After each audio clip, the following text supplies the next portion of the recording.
Hello guys, welcome to my YouTube channel. आज के इस वीडियो में हम बात करेंगे वेक्टर के बारे में। इससे पहले की जो हमारी वीडियोस हैं उन वीडियोस में मैंने आपको अलजेब्रा और कैलकुलस पर जो भी टॉपिक्स होते हैं उन सारे टॉपिक्स पर वीडियो दे दी है, प्लस मैंने आपको डिफरेंशियल इक्वेशन पर भी वीडियो दे दी है। ठीक है, तो आइए चलिए वीडियो स्टार्ट करते हैं।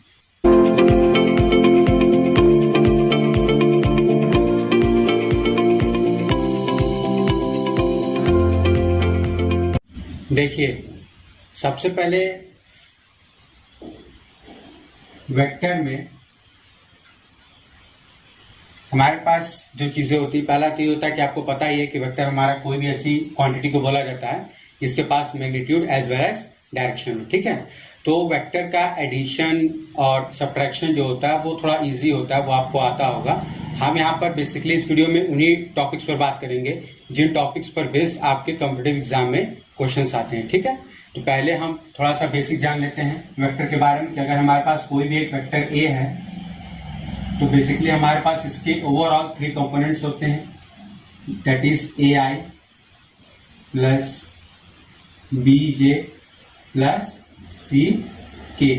और जब भी हम दो वेक्टर्स को जोड़ते हैं या सब्ट्रैक्ट हैं करते हैं तो आई का आई के साथ, जे का जे के साथ और के का के कंपोनेंट के साथ ऑपरेशन करते हैं। ठीक है, अब इसमें जो जरूरी चीज आ जाती है वो आ जाता है आपका कोलिनियर पॉइंट्स। ठीक है, कोलिनियर पॉइंट्स के ऊपर आपके पास अक्सर एग्जाम में क्वेश्चंस आ जाते हैं।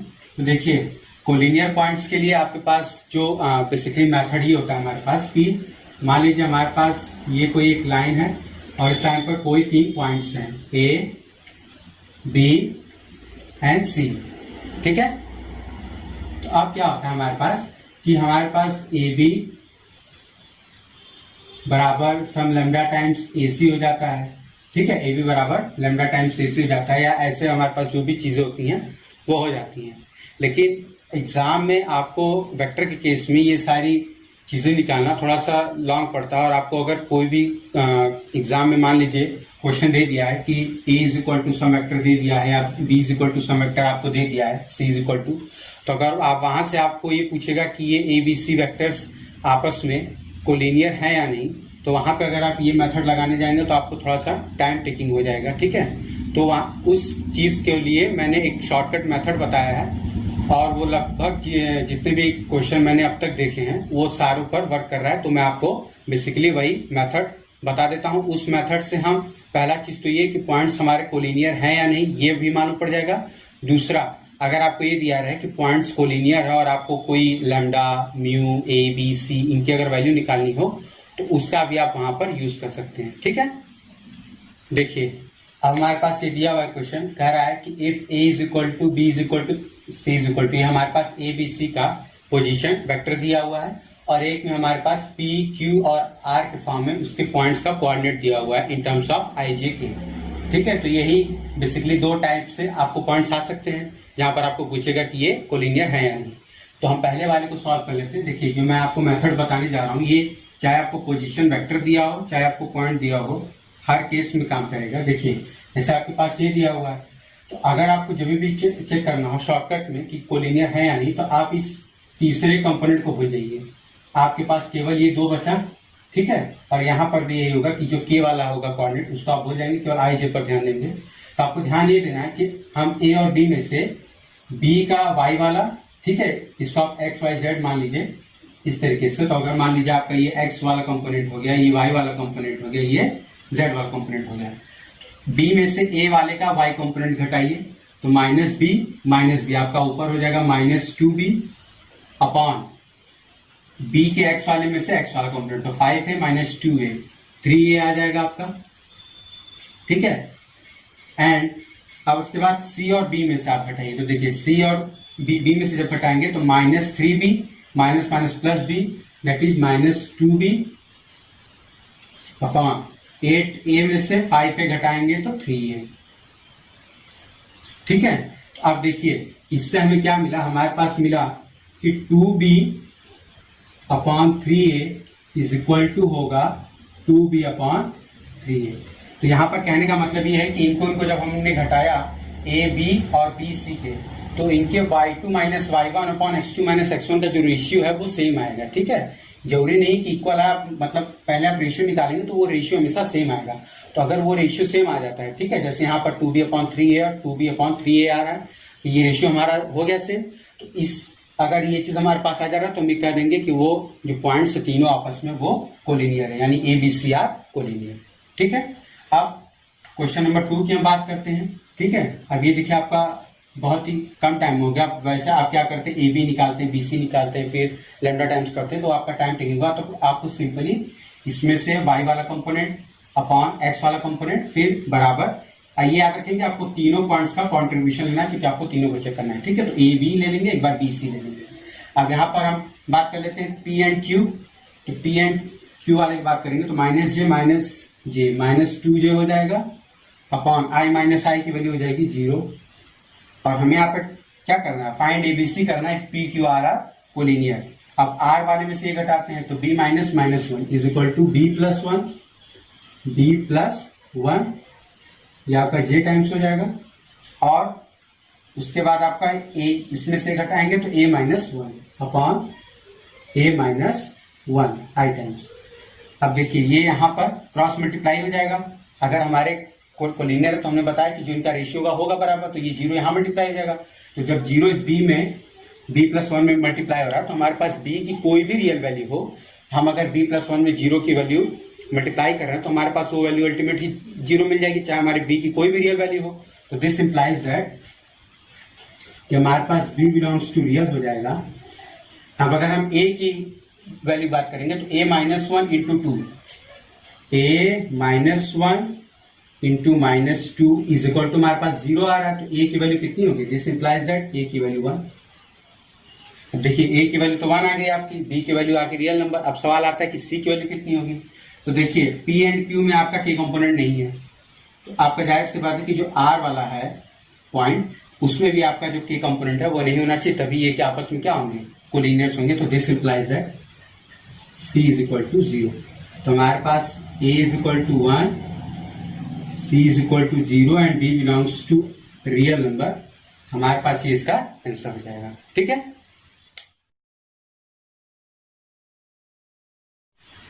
अब देखिए हमारे पास फैक्टर में जो सबसे इंपॉर्टेंट पार्ट आ जाता है वो आता है प्रोडक्ट के बारे में। तो देखिए हमारे पास बेसिकली मैं आपको इस वीडियो में 4 टाइप्स के प्रोडक्ट बताऊंगा। 4 टाइप्स में पहला आपका आ जाता है स्केलर प्रोडक्ट, या जिसको हम डॉट प्रोडक्ट भी कहते हैं, स्केलर प्रोडक्ट। और ये स्केलर प्रोडक्ट होगा 2 वेक्टर्स के बीच में, ठीक है। दूसरा आ जाएगा क्रॉस प्रोडक्ट, या हम इसको वेक्टर प्रोडक्ट भी कहते हैं। तो ये हमारा हो जाएगा 2 वेक्टर्स के बीच में। तीसरा हमारे पास आ जाएगा scalar triple product, scalar triple product, जहां पर हमारे पास हो जाएगा 3 वेक्टर्स का यूज, ठीक है, क्योंकि मैंने इसमें लिखी दिया है ट्रिपल प्रोडक्ट। और चौथा हमारे पास आ जाएगा vector triple product, vector triple product. Vector से आपके पास बेसिकली कोलिनियर पॉइंट्स और इन टॉपिक से ही क्वेश्चन आपके पास जनरली आते हैं, तो इसलिए मैं आपको पॉइंट बाय पॉइंट सारी चीजें इसमें बताते चलूंगा और किस टाइप के क्वेश्चंस आते हैं उसका मैं कुछ एग्जांपल भी आपको समझा दूंगा, ठीक है। देखिए अब हमारे पास आ जाता है स्केलर प्रोडक्ट के बारे में, ठीक है। तो पहले अगर हमारा दिया हुआ है कि ए वेक्टर डॉट बी वेक्टर, ठीक है, तो आपको ध्यान ये देना है कि स्केलर प्रोडक्ट का हमेशा नोटेशन जो होता है वो डॉट से यूज किया जाता है। मतलब कि अगर 2 वेक्टर्स के बीच में अगर डॉट है तो दैट मीन्स कि वो स्केलर प्रोडक्ट को बता रहे हैं, ठीक है। स्केलर प्रोडक्ट में क्या होता है कि अगर आपके पास ये चीज दी हुई है तो आपका वो सिंपली अगर xi plus yj plus zk dot pi plus qj plus rk है तो px plus qy plus zr हो जाएगा। इसमें i डॉट i की वैल्यू 1, j डॉट j की वैल्यू 1 और k डॉट k की वैल्यू आपकी 1 हो जाती है, ठीक है। अब इस पर बेस्ड हमारे पास कुछ प्रॉपर्टीज हैं जिसमें पहला कह रहा है कि अगर हमारे पास ए वेक्टर डॉट बी वेक्टर है तो वो वही वैल्यू हमारे पास बी वेक्टर डॉट ए वेक्टर हो जाता है। क्योंकि देखिए हमारे पास ये चीज जो होती है ये आपकी एक स्केलर क्वांटिटी आ जाती है, ठीक है। तो इसलिए हम इसको चाहे ए डॉट बी करें चाहे बी डॉट ए करें, हमारे पास दोनों केस में सेम वैल्यू देता है। दूसरा हमारा ये डिस्ट्रीब्यूटिव होता है, मतलब कि अगर दो वेक्टर्स के सम के ऊपर हम डॉट प्रोडक्ट लगा रहे हैं, ठीक है, ये दो वेक्टर्स का सम हो गया, इनके ऊपर अगर हम डॉट प्रोडक्ट लगा रहे हैं तो अगर हम इनके ऊपर इंडिविजुअली डॉट प्रोडक्ट लगा करके इनको ऐड कर दें तो भी ये सेम वैल्यू देंगे, ठीक है। तीसरा हमारे पास बोला कि अगर हमारे पास ए वेक्टर नॉट इक्वल टू 0 है, B vector not equal to 0 है, ठीक है, तो हमारे पास ये कह रहा है कि अगर ए वेक्टर डॉट बी वेक्टर उस कंडीशन में 0 है जब हमारे पास ए वेक्टर भी नॉन जीरो है और बी वेक्टर भी नॉन जीरो है, तो ये इंप्लाई करेगा कि ए वेक्टर बी वेक्टर के परपेंडिकुलर है, या अगर ए वेक्टर बी वेक्टर के परपेंडिकुलर है तो ये इंप्लाई करेगा कि ए डॉट बी का हमारे पास वैल्यू 0 है। तो इसको हम बेसिकली एप्लीकेशन में यूज करते हैं, बहुत जगह पे क्वेश्चन हमें सॉल्व करना आता है तो हम ये यूज कर लेते हैं कि हमारे पास अगर परपेंडिकुलर का केस है तो A vector dot B vector की वैल्यू 0 होगी, ठीक है। उसके बाद कह रहा है कि अगर हमारे पास फॉर्मूला ये होता है कि ए vector dot B vector is equal to mod A vector mod b vector cos theta. अब ये ए वेक्टर डॉट बी वेक्टर बराबर 0 होता है, इसका मतलब कि ए वेक्टर और बी वेक्टर आपस में परपेंडिकुलर इसलिए होते हैं क्योंकि हमारा ये वैल्यू बराबर हमारा ये कॉस थीटा भी आता है और कॉस 90 की वैल्यू आपको पता है कि 0 होती है। तो अगर ए वेक्टर बी वेक्टर आपस में परपेंडिकुलर होंगे तो उनके बीच का एंगल जो होगा थीटा वो 90 होगा, कॉस 90 की वैल्यू 0, ए वेक्टर डॉट बी वेक्टर की वैल्यू 0। अब इसी का हम फॉर्मूले का यूज करते हैं, कॉस थीटा बराबर a vector into B vector upon mod a mod b vector. इसका हम यूज करते हैं एंगल बिटवीन टू वेक्टर्स के वैल्यू निकालने के लिए, ठीक है। अगर हमें दो वेक्टर्स के बीच में एंगल निकालना है तो हम कॉस थीटा बराबर इस फॉर्मूले का यूज करते हैं। अगला हमारे पास है प्रॉपर्टी ये कह रहा है कि हमारे पास ए वेक्टर डॉट ए वेक्टर अगर हम दो बार ले लेते हैं तो ये हमारे पास मॉड ए वेक्टर का स्क्वायर हो जाता है। सातवां कह रहा है कि अगर हमारे पास mod of A vector plus minus B vector है, अगर इस मॉड का हम स्क्वायर कर रहे हैं, ठीक है, तो हमारे पास मॉड ए का स्क्वायर प्लस मॉड बी का square plus minus 2 times A vector dot B vector हो जाएगा, ठीक है। अब आपको ध्यान ये देना है कि अगर हमारे पास ए वेक्टर और बी वेक्टर आपस में परपेंडिकुलर होंगे तो ए डॉट बी की वैल्यू 0 हो जाएगी। तो उस कंडीशन में आपका mod of A vector plus minus B vector के मॉड का स्क्वायर की value mod a square plus mod b square आ जाएगा, ठीक है, ये वैल्यू आपकी 0 हो जाएगी। उसके बाद अगला हमें बोल रहा है कि अगर हमारे पास mod of A vector plus B vector है, ठीक है, पूरे का अगर मॉड है तो वो अगर बराबर है mod of A vector minus B vector के, तो ये इंप्लाई करेगा कि हमारे पास ए वेक्टर और बी वेक्टर आपस में क्या परपेंडिकुलर है, ठीक है। ये सिंपली आपका वेक्टर के एडिशन के रूल के ऊपर ही होता है कि अगर हमारे पास प्लस बी जा रहा है ऊपर और अगर हम ए प्लस बी की वैल्यू निकाल रहे हैं जो उसका मैग्नीट्यूड आ रहा है, अगर वो प्लस बी की जगह माइनस बी जा रहा है नीचे और उसका मैग्नीट्यूड निकालते अगर बराबर आ जाता है तो वो तो तभी होता है जब हमारे पास ए और बी आपस में परपेंडिकुलर हो, ठीक है। उसके बाद 9वां बोल रहा है कि अगर हमारे पास ए vector plus B vector whole का मॉड है और ये बराबर हमारे पास मॉड ए vector plus mod b vector आ जाता है तो ये इंप्लाई करता है कि ए वेक्टर और बी वेक्टर आपस में पैरेलल है, या अगर ए वेक्टर और बी वेक्टर आपस में पैरेलल हैं तो ये इंप्लाई करेगा कि हमारे पास modulus of A vector plus B vector is equal to mod A vector plus mod b vector आ जाएगा, ठीक है। अब हमारे पास एक चीज आ जाती है 10th प्रॉपर्टी जो होती है इंक्लिनेशन ऑफ अ वेक्टर, ठीक है। मान लीजिए कि हमें बी वेक्टर का इंक्लिनेशन निकालना है ओवर ए वेक्टर, ठीक है, हमें निकालना है कि बी वेक्टर ए वेक्टर पर कितने एंगल से इंक्लाइंड है। तो उस केस में हम क्या करते हैं, हम निकालते हैं बी वेक्टर इंक्लिनेशन जो निकालना होता है हम करते हैं B vector into A unit vector, ठीक है, या हमारे पास हो जाता है B vector is equal to B vector dot A vector upon में मॉड ए वेक्टर, ठीक है, क्योंकि आपको पता है कि ए यूनिट वेक्टर की वैल्यू हमारे पास ए वेक्टर अपॉन मॉड ए वेक्टर होती है और ए वेक्टर यूनिट वेक्टर की जो मैग्नीट्यूड होता है इसका वैल्यू हमारे पास 1 होता है, ठीक है। जब भी मॉड निकालेंगे ये भी मॉड ये भी मॉड आपकी वैल्यू 1 हो जाएगी, तो यूनिट वेक्टर का मैग्नीट्यूड 1 हो जाता है। और आपके पास आप अगर बी का ए पर निकालना है तो ये फॉर्मूला लगाएंगे, ठीक है, या अगर हमारे पास ए का बी पे निकालना है तो ये चीज सेम उल्टा हो जाएगी, ठीक है। जिसके ऊपर निकालना है उसके डायरेक्शन का हम यूनिट वेक्टर ले लेते हैं, ठीक है। देखिए अब हमारे पास आ जाता है क्रॉस प्रोडक्ट। तो अगर मान लीजिए हमारे पास ए वेक्टर की वैल्यू दी हुई है और बी वेक्टर की वैल्यू दी हुई है, तो अब जब हमें क्रॉस प्रोडक्ट इसका निकालना होता है तो हम क्या करते हैं, देखिए हमारे पास साइकिल चलता है कि अगर हम आई और जे की वैल्यूज को अगर मिला रहे हैं तो हमारे पास के मिलेगा, अगर हम जे और के की वैल्यू को मिला रहे हैं तो आई मिलेगा, और अगर के और आई की वैल्यू को मिला रहे हैं तो जे मिलेगा। ठीक है, तो इसमें आपको ऑर्डर ध्यान देना होता है कि आई का जब जे में होगा यानी आई पहले जे बाद में तो के मिलेगा, जे पहले के बाद में होगा तो आई मिलेगा, और के पहले आई बाद में होगा तब हमें जे मिलेगा। ठीक है, क्योंकि इसमें हमें प्रॉपर्टीज में पहले ये दिख रहा है कि ए वेक्टर क्रॉस बी वेक्टर कभी बराबर नहीं होता B vector cross A vector के। ठीक है, तो अब देखिए हमारे पास अगर यहाँ पर ये दो वेक्टर्स दिए हुए तो अब इनका अगर हम क्रॉस प्रोडक्ट कर लें तो हमारे पास आ जाएगा ए vector cross B vector is equal to, हमें आई का निकलना है तो हम क्या करेंगे, जे और के का करेंगे, तो Y R minus Q Z, Y R minus Q Z I cap. अब देखिए जब भी आप जे का कंपोनेंट लिखते हैं तो हम हमेशा आई क्रॉस के निकालते हैं, मतलब आई पहले लेते हैं के बाद में लेते हैं, जबकि यहाँ पर दिख रहा है कि जे निकालने के लिए के पहले लेना है और आई बाद में लेना है।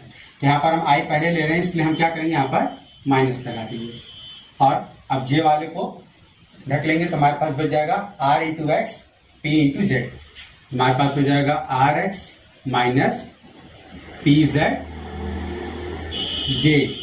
उसके बाद जब हमें के वाले को लिखना है तो हम क्या करेंगे, अब के वाले को लिखना है तो हम इन लोगों को ढक देंगे, तो हमारे पास हो जाएगा Q X minus P Y, Q X minus P Y, ये हमारा की कंपोनेंट आ जाएगा। ठीक है, तो हमारे पास ए वेक्टर क्रॉस बी वेक्टर के लिए ये फॉर्मूला होता है और ये हमारे पास उनके साइन के लिए रूल होता है, क्योंकि इनका वेक्टर जो दो वेक्टर्स का क्रॉस प्रोडक्ट जब हम करते हैं तो अगेन हमें रिजल्टेंट जो मिलता है वो भी एक वेक्टर ही होता है।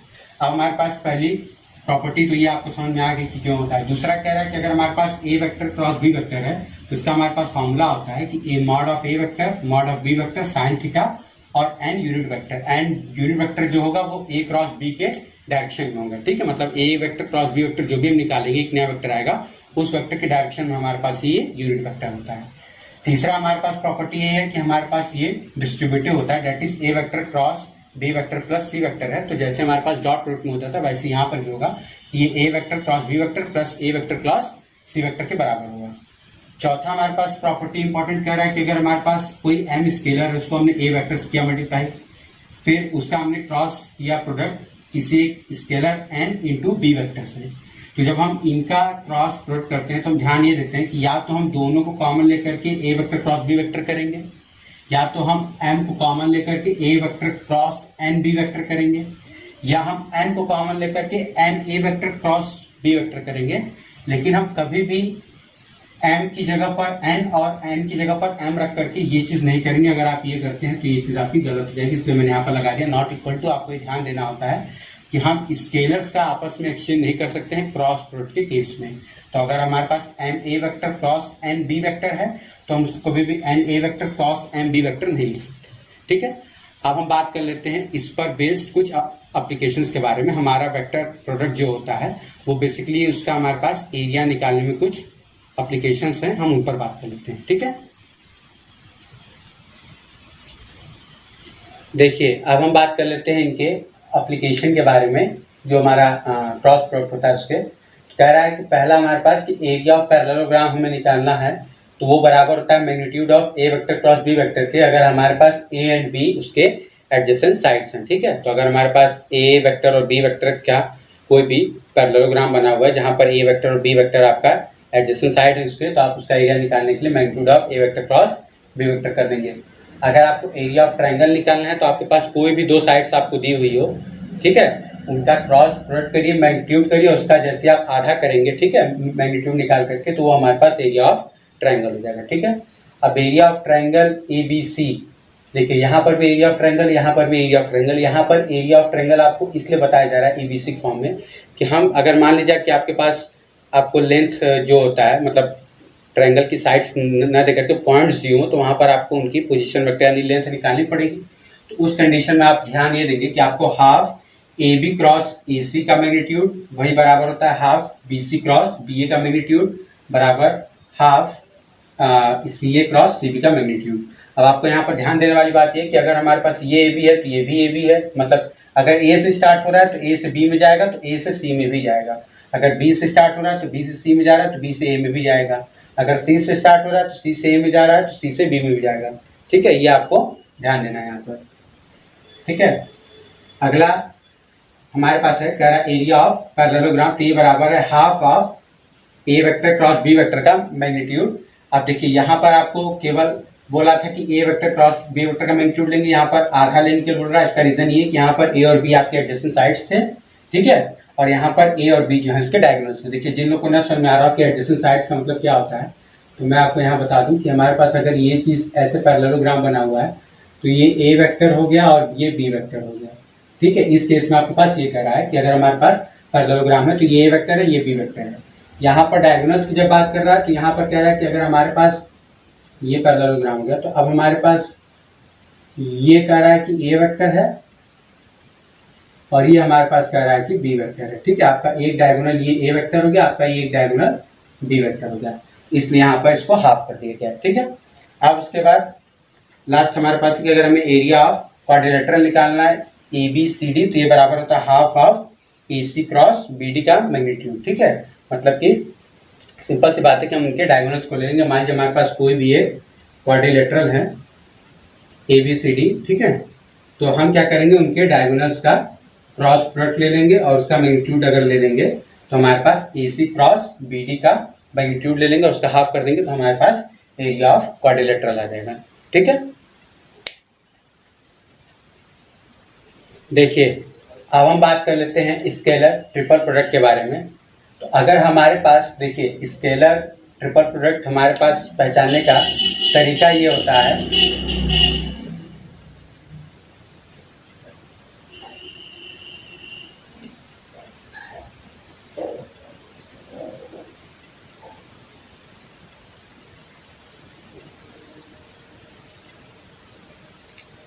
तो देखिए अब हम बात कर लेते हैं स्केलर ट्रिपल प्रोडक्ट के बारे में।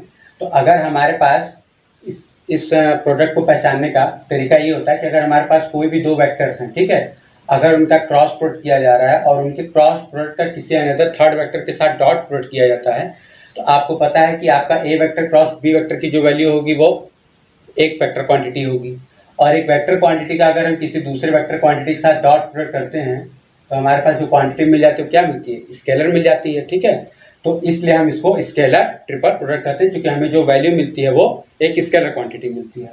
अब इसका हमारे पास रिप्रेजेंटेशन ये होता है कि अगर हमारे पास ए vector cross B vector whole का डॉट करते हैं सी के साथ, तो इसकी वैल्यू हम इस तरीके से रिप्रेजेंट करते हैं। अब इसकी जो प्रॉपर्टीज होती है वो ये होती है कि पहला हमारे पास कि अगर हम इसके साइकिल में चेंज करते हैं, ठीक है, तो हमारा जो वैल्यू होती है वो नहीं बदलती। जैसे मैं आपको फॉर एग्जांपल समझाऊं कि देखिए हमें ये दिया हुआ है कि ए वेक्टर क्रॉस बी वेक्टर का होल का डॉट कर रहे हैं सी वेक्टर, ये बराबर है B vector cross C vector के अगर हम होल का डॉट कर रहे हैं ए वेक्टर के साथ, और यही वैल्यू बराबर है सी वेक्टर क्रॉस ए वेक्टर के अगर हम होल का डॉट कर रहे हैं बी के साथ। ऐसा इसलिए है क्योंकि देखिए हमारे पास जैसे ये ए बी सी चल रहा है, ठीक है, तो अब हम क्या करते हैं इसमें साइकिल चेंज करते हैं। साइकिल का मतलब कि लास्ट वाले को और फर्स्ट वाले को आपस में चेंज कर देते हैं। ठीक है, मतलब कि शिफ्टिंग करते हैं आपस में, तो सी जाएगा ए पर और ये आगे शिफ्ट हो जाएगा। तो हमारे पास इसे देखिए यहाँ पर ये सी आपका यहाँ पर गया तो ए और बी आगे शिफ्ट हो गए। ठीक है, तो सी आपका गया पीछे, ए और बी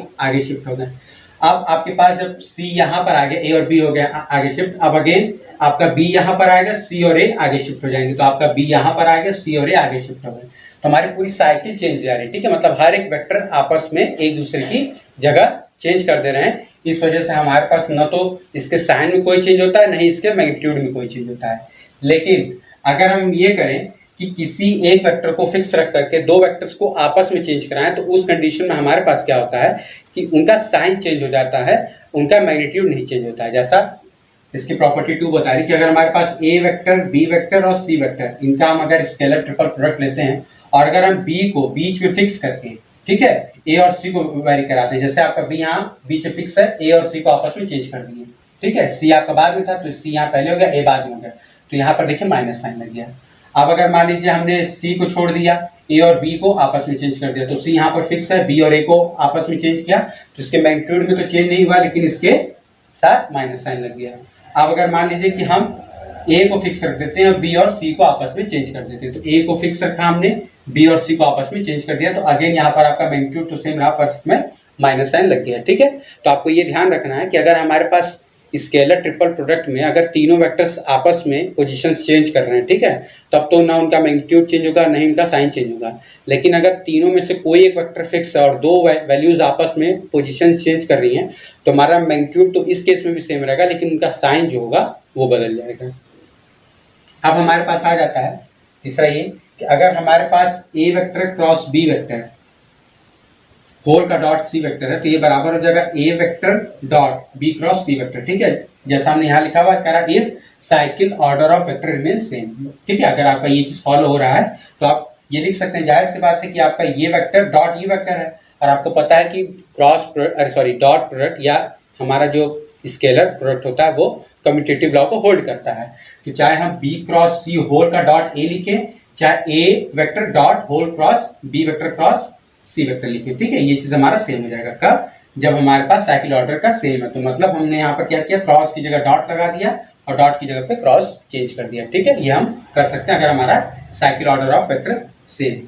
अब अगर हम इसमें अंदर लेमडा से मल्टीप्लाई करते रहें, ठीक है, स्केलर ट्रिपल प्रोडक्ट में किसी एक वेक्टर में अगर हम किसी स्केलर क्वांटिटी लेमडा से मल्टीप्लाई करते रहें, तो वो बराबर हो जाता है हमारा स्केलर ट्रिपल प्रोडक्ट की पूरी वैल्यू निकाल दें इनटू लेमडा कर दें। ठीक है, हम उसके बाद पांचवी प्रॉपर्टी हमें कह रहा है कि अगर ए वेक्टर बी वेक्टर, ठीक है, तो इसका आपको कहने का सेंस ये है कि अगर हमारे पास स्केलर ट्रिपल प्रोडक्ट में कोई भी दो वेक्टर अगर सेम हो जाते हैं, ठीक है, अब जरूरी नहीं कि आपके पास ये बी वेक्टर है, बी वेक्टर तभी हो सकता है ये बी वेक्टर पहले हो ये बाद में, मतलब कोई भी दो वेक्टर अगर आपके सेम मिल जाते हैं, ठीक है, स्केलर ट्रिपल प्रोडक्ट में, तो उनकी वैल्यू आपके पास 0 हो जाएगी। ठीक है, अब इसके बाद कुछ प्रॉपर्टीज और है वो भी मैं आपको बता देता हूँ। देखिए, अब हमारे पास है प्रॉपर्टीज कह रहा है, if scalar triple product of A B C is equal to 0 then this implies that any two of them are collinear और पैरेलल। ठीक है, अगर हमारे पास ये वैल्यू 0 है तो इन तीनों वेक्टर्स में से कोई भी दो आपस में पैरेलल होंगी या फिर कोलिनियर होंगी। ठीक है, अब देखिए ये चीज आप ध्यान रख लीजिए कि अगर हमारे पास कोई भी 3 पॉइंट्स, ठीक है, अगर वो कोलिनियर हैं तो ये तो 100% फिक्स है कि वो पॉइंट्स कोप्लेनर भी होंगे, क्योंकि अगर कोलिनियर है तो इसका सीधा सीधा मतलब ये होता है कि वो तीनों पॉइंट्स किसी एक लाइन पे लाई कर रहे हैं, और हमारा कोई भी एक लाइन जो होगा वो किसी न किसी प्लेन में लाई करेगा ही करेगा। ठीक है, तो दैट मीन्स कि अगर हमारे पास कोई भी 3 पॉइंट्स कोलिनियर हो जाते हैं, तो अगर आपको उनके कोप्लेनर होने के बारे में पूछता है तो आप उसको फिक्स मान के चलेंगे कि अगर कोलिनियर है तो कोप्लेनर होगा ही होगा। ठीक है, अब हमारे पास बोल देता है कि अगर हमारे पास केस ऐसा आता है कि ए vector plus B C D vector, अगर हम इस पूरे का स्केलर ट्रिपल प्रोडक्ट लेते हैं तो हमारे पास ये scalar triple product of A vector C vector D vector plus scalar triple product of B vector C vector D vector. इसको आपको याद रखने का तरीका ये है कि हमारे पास सी डी लास्ट में हमेशा रहेंगे, एक जगह ए रहेगा एक जगह बी रहेगा। ठीक है, क्योंकि ए प्लस बी है। अब उसके बाद करके अगर हमारे पास इफ ए बी सी, अगर हमारे पास ए vector B vector C vector ये नॉन जीरो वेक्टर्स हैं और हमें scalar triple product of A B C vectors का अगर वैल्यू 0 दिया हुआ है, तो ये इंप्लाई करेंगे कि ए vector B vector C vector जो है वो कोप्लेनर होंगे, और अगर ए vector B vector C vector आपस में कोप्लेनर हैं तो ये इंप्लाई ये करेगा कि हमारे पास scalar triple product of A vector B vector C vector की वैल्यू 0 होगी। उसका रीजन सिंपल सा यहाँ पर है कि हम दो वेक्टर्स के बीच का क्रॉस प्रोडक्ट लेते हैं। ठीक है, तो अगर हम दो वेक्टर्स के बीच का क्रॉस प्रोडक्ट लेते हैं और वो सेम प्लेन में लाई कर रहे हैं, तो मतलब कि जो हमें नया प्रोडक्ट मिलेगा वो उस प्लेन के परपेंडिकुलर मिलेगा। अब उस प्लेन के परपेंडिकुलर और अगला जो हमारे पास सी वेक्टर है वो भी उसी प्लेन में लाई कर रहा है। तो अगर हम दो परपेंडिकुलर वेक्टर्स के बीच का डॉट प्रोडक्ट लेते हैं, ठीक है, यानी स्केलर प्रोडक्ट लेते हैं, तो वैल्यू हमेशा 0 आपको मिल जाती है। ठीक है, इस वजह से आपका वैल्यू 0 आ जा रहा है। अगला बोला कि अगर हमारे पास 4 पॉइंट्स हैं A B C and D vector, ये कोप्लेनर होंगे इफ हमारे पास अगर scalar triple product of D vector B vector C vector plus D vector C vector A vector plus D vector A vector B vector बराबर होगा scalar triple product of A vector B vector and C vector. ठीक है, अगर ये चीज इसके बराबर होती तो हमारे पास A B C and D ये चारों के चारों क्या होंगे, कोप्लेनर होंगे। ठीक है, देखिए अब हमें बोल रहा है, कह रहा है find value of scalar triple product of A vector plus B vector comma B vector plus C vector comma C vector plus A vector, इसका हमें पूरे का स्केलर ट्रिपल प्रोडक्ट की वैल्यू निकालनी है। ठीक है, तो हम सबसे पहले बेसिक पॉइंट से स्टार्ट करेंगे। हमारे पास हो जाएगा सोल्यूशन में कि जो अंदर होता है उनका हम पहले जो दो होते हैं उनका हम क्रॉस प्रोडक्ट करते हैं, फिर बाहर वाले का जो तीसरा वाला होता है उसके साथ हम डॉट प्रोडक्ट करते हैं। तो हमारे पास हो जाएगा ए vector plus B vector cross B vector plus C vector, और इस पूरे का हम डॉट प्रोडक्ट करते हैं बाहर वाले के साथ, that is C vector plus A vector.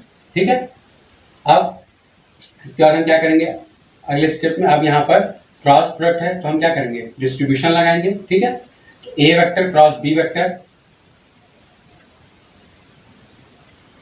Plus A vector cross C vector, और आपको क्रॉस प्रोडक्ट लगाते ध्यान देना था कि आपको ऑर्डर नहीं चेंज करना था, मतलब ए क्रॉस सी है तो उसको सी क्रॉस ए नहीं, जो पहले उसको आप पहले लिखेंगे। ठीक है, तो उसके बाद आपका प्लस हो जाएगा B cross B vector cross B vector plus B vector cross C vector, इस पूरे का बाहर हो जाएगा आपका C vector plus A vector.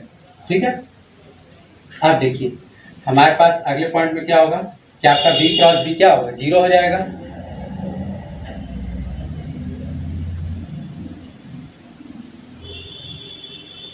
अब अगले पॉइंट पे क्या होगा, b क्रॉस b हमारा जीरो हो जाएगा, तो हमारे पास आ जाएगा a वेक्टर, क्योंकि भाई कोई भी वेक्टर है उसका उसी के साथ अगर आप क्रॉस प्रोडक्ट करेंगे तो वैल्यू जाहिर सी बात है जीरो होगी, क्योंकि किसी भी वेक्टर का उसी के वेक्टर से क्रॉस प्रोडक्ट का मतलब ही होगा कि उनके बीच में एंगल जीरो है और साइन जीरो की वैल्यू जीरो होती है। ठीक है, तो a vector cross b vector plus आपका हो जाएगा a vector cross c vector plus b vector cross c vector, और आपका बाहर हो जाएगा dot product C vector plus A vector. ठीक है, अब हम एक एक करके डॉट प्रोडक्ट करते जाते हैं, तो हमारा ये चीज हो जाएगा, तो हमारे पास हो जाएगा ये चीज A vector cross B vector dot C vector plus A vector cross B vector dot A vector. ठीक है, plus A vector cross C vector dot C vector, उसके बाद plus A vector cross C vector dot A vector, plus हमारे पास हो जाएगा B vector cross C vector dot C vector plus B vector cross C vector dot ए vector. ठीक है, ये हमारे पास इतनी चीजें आ गई। अब देखिए ए वेक्टर क्रॉस बी वेक्टर हम कर रहे हैं और उसका डॉट प्रोडक्ट कर रहे हैं अगेन ए वेक्टर के साथ, तो जब हमने ए क्रॉस बी का कोई भी वेक्टर प्रोडक्ट निकाला होगा तो सीधी सी बात होगी कि वो ए वेक्टर के परपेंडिकुलर तो पक्का होगा। तो जब वो ए वेक्टर के परपेंडिकुलर हो गया और इसी का हम इसी के साथ डॉट प्रोडक्ट कर रहे हैं तो ये वैल्यू तो आपकी जीरो हो जाएगी। उसी तरीके से आपका ए वेक्टर क्रॉस सी वेक्टर है, उसका हम डॉट प्रोडक्ट कर रहे हैं सी के साथ, तो अगेन ये वैल्यू आपकी जीरो हो जाएगी, क्योंकि सी ए क्रॉस सी क्या होगा, सी के परपेंडिकुलर होगा, और सी के परपेंडिकुलर अगर कोई वेक्टर है और उसी वेक्टर का हम सी के साथ डॉट प्रोडक्ट निकालें तो वैल्यू जीरो हो जाएगी। उसी तरीके से A vector cross C vector dot A vector, तो अगेन यहाँ पर A vector cross C vector है, तो मतलब कि वो जो वेक्टर निकलेगा वो ए वेक्टर के परपेंडिकुलर होगा, और कोई भी वेक्टर अगर ए वेक्टर के परपेंडिकुलर है और उसका हम ए वेक्टर के साथ डॉट प्रोडक्ट करेंगे तो वो वैल्यू भी जीरो हो जाएगी हमारे पास। उसी तरीके से हमारे पास B cross C vector dot C vector की वैल्यू भी जीरो हो जाएगी, हमारे पास केवल ये टर्म बचेगा और ये टर्म बचेगा। ठीक है, हमारे पास केवल ये टर्म और ये टर्म बचेगा। ठीक है, ये वैल्यू ये वैल्यू ये वैल्यू और ये वैल्यू जीरो हो जाएगी। ठीक है, तो अब हमारे पास आ जाएगा, इसको हम लिख सकते हैं A vector B vector C vector के फॉर्म में, और इसको हम लिख सकते हैं plus B vector C vector A vector के फॉर्म में। ठीक है, अब देखिए ये दोनों हमारी वैल्यूज आ गई। अब देखिए जैसे ही मैं ए को यहाँ लेकर के जाऊंगा, ठीक है, लास्ट में, और बी सी को पीछे करूंगा, मतलब मैंने सारे एलिमेंट्स की पोजीशन आपस में चेंज कर दी, तो जैसे ही ये वैल्यू चेंज करेंगे तो हमारे पास ये वैल्यू मिल जाएगी। और हमने आपको बताया था कि जब भी ऐसा होता है तो हमारे पास ये वैल्यू इस वैल्यू के बराबर होती है, नहीं उसका साइन चेंज होता है नहीं उसका मैग्नीट्यूड चेंज होता है। तो हमारे पास ये चली आएगी A vector B vector C vector plus A vector B vector C vector, that is equal to 2 times A vector B vector C vector. ठीक है, ये आपका हो गया पहला पार्ट। अब इसी में हम थोड़ा सा चेंज वो करेंगे तो हमारा इस पे दूसरा क्वेश्चन बन जाएगा, तो आप इसको पहले नोट कर लीजिए। अब देखिए इसी में अगर हम इस पूरे जगह पे माइनस कर दें, ठीक है, ये हमारा माइनस हो गया, इसको हम माइनस कर दें, इसको माइनस कर दें, तो हमारे पास ये माइनस, ये भी माइनस, ये भी माइनस, हमारे पास ये माइनस, ये माइनस, ये माइनस और ये भी माइनस। ठीक है, अब उसके बाद जब हम अगेन सॉल्व करेंगे तो आपका ये चीज़ यहाँ पर भी सब माइनस ही रहेगा, ये माइनस हो गया, ये माइनस हो गया और आपका ये माइनस हो गया। ठीक है, अब उसके बाद हमें ये ध्यान देना है कि जब हम अगले स्टेप में जाएंगे, ठीक है, तो हमारे पास ये वाला वैल्यू तो पॉजिटिव रहेगा, ये वाला जो वैल्यू है लास्ट वाली वैल्यू ये आपकी माइनस आ जाएगी, बाकी वैल्यूज के हमें साइन से कोई मतलब नहीं है क्योंकि वो हमारा अल्टीमेट क्या होना है, जीरो ही होना है। ठीक है, तो हमारा ये वैल्यू प्लस में आएगी, ये लास्ट वाली वैल्यू आपकी माइनस में आ जाएगी क्योंकि आपका लास्ट में ये चीज़ है माइनस बी और ये आपका, ठीक है, ये रहेगा। तो अब जब ये चीज़ हमारे पास माइनस में आ गई तो हमारे पास ये भी वैल्यू जो होगी वो माइनस में आ जाएगी।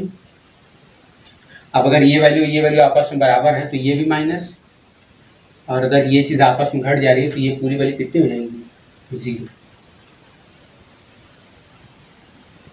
ठीक है, तो ये आपका बेसिकली दो टाइप के हो गए क्वेश्चन, एक बार जब बीच में प्लस है और एक बार जब बीच में माइनस है। अब देखिए हम बात कर लेते हैं वेक्टर ट्रिपल प्रोडक्ट के बारे में। तो देखिए वेक्टर ट्रिपल प्रोडक्ट में आपको ज़्यादा कुछ आता नहीं। पहला चीज़ तो आपको फॉर्मूला याद होना चाहिए कि हमारे पास अगर ए vector cross B vector cross C vector है तो ये बराबर होता है A vector dot C vector whole का dot B vector minus A vector dot B vector whole का डॉट सी वेक्टर। ठीक है, ये आपका बेसिकली इसका फॉर्मूला होता है, आप इसको याद रख सकते हैं क्योंकि इसमें हो सकता है कि आपको A vector B vector C vector की वैल्यू दिया और आपको डायरेक्ट पूछ दे कि इसका ट्रिपल क्रॉस प्रोडक्ट की वैल्यू आपकी कितनी होगी। ठीक है, वेक्टर का ट्रिपल प्रोडक्ट कितना होगा, तो आप इस फॉर्मूले को याद रखेंगे तो आपके पास इजीली हो जाएगा, वैसे आपका लंबा पड़ेगा। दूसरा हमारे पास ये एक थ्योरम के तौर पे आप इसको याद करिए कि अगर हमारे पास ए vector cross B vector cross C vector है plus B vector cross C vector cross A vector है plus C vector cross A vector cross B vector है तो इसकी वैल्यू हमेशा जीरो आती है। ठीक है, साइक्लिक ऑर्डर होता है। अब उसके बाद हमारे पास कह रहा है कि वॉल्यूम ऑफ टेट्राहेड्रॉन, ये देखिए बेसिकली आपका स्केलर ट्रिपल प्रोडक्ट का एक एप्लीकेशन है हमारे पास। तो हमारे पास वॉल्यूम ऑफ टेट्राहेड्रॉन जो कि आपको फिगर दिख रहा है, अगर हमारे पास इसका एक साइड ए ये बी और ये सी है तो हमारे पास वॉल्यूम ऑफ टेट्राहेड्रॉन की वैल्यू होती है 1/6 scalar triple product of A vector B vector and C vector. ठीक है, तो देखिए आज के वीडियो में इतना ही। आज के वीडियो में बेसिकली मैंने आपको वेक्टर चैप्टर पर बेस्ड कॉम्पिटिटिव एग्जाम में जो भी क्वेश्चंस आते हैं, जिन भी फॉर्मूले पर बेस्ड आते हैं, वो लगभग सारे मैंने आपको बता दिए और जितने इंपॉर्टेंट होते हैं केवल मैंने आपको लगभग वो सारे की जो चीज़ें होती हैं वो कंप्लीट करा दी। ठीक है, अगर आपको वीडियो अच्छी लगी हो तो प्लीज़ वीडियो को लाइक करिए, शेयर करिए और मेरे चैनल को सब्सक्राइब कर लीजिए, साथ ही साथ बेल आइकन भी प्रेस कर दीजिएगा ताकि मेरे चैनल पर आने वाली वीडियोज़ की नोटिफिकेशन आपको मिल जाए। तो मिलते हैं नेक्स्ट वीडियो में, तब तक के लिए थैंक यू।